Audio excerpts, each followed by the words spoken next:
Ons lees die oordenking vir die 5de Maart uit die Here is my herder met die vriendelike vergunning van Lizet Marie. Die opskrif is foon in die hand en ons teksvers kom uit Johannes 14 vers 27. Vrede laat ek vir julle na, my vrede gee ek vir julle. Julle moet nie ontsteld wees nie en julle moet nie bang wees nie. Ons vrees vir alleen wees veroorsaak dikwels paniek. Ons probeer soveel as moontlik die oomblikke wanneer ons met onsself gekonfronteer word, vermy.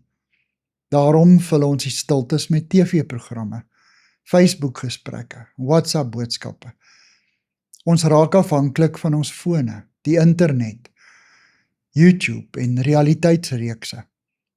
Wanneer ons oggens wakker word, gaan ons hand outomaties na die selfoon op die bedkassie, om net weer op datum te kom met alles wat oornag moontlik kon gebeur het. Ons wil niks mis nie. In die proses lees ons niks seggende snippertjies nuus. Ons luister na bolangse boodskapies.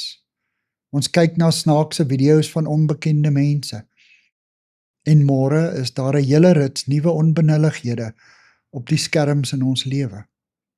Ander mense en hulle dinge beheer ons gedagtes. Ons boet kwaliteit in en vrede, alles in 'n poging om alleen wees te besweer. Onlangs kyk ek na die bekoorlike Netflix-reeks Annie with an E, wat geskoei is op Annie of Green Gables, wat reeds in 1908 geskryf is.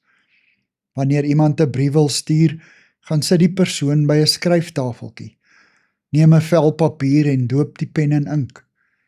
Die karakters pos hulle briewe oor die poskantoor toonbank en vra ook hulle pos daaraan. Soms verloop daar 'n week of 2, 3 voordat daar 'n antwoord kom. Tussendeur gaan die karakters voort met hulle gewone dagtake.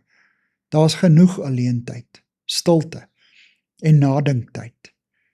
Wanneer ons lewe vereenvoudig, sien ons duideliker wat regtig saak maak.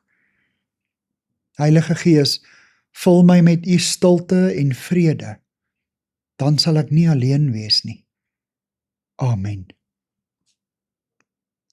Dankie vir die saamkuier. Ek deel Lizet se kontakbesonderhede in die inligtingsparagraaf van die kanaal. Daar is ook skakels na voorlesings van Lizet se ander publikasies wat hier beskikbaar is.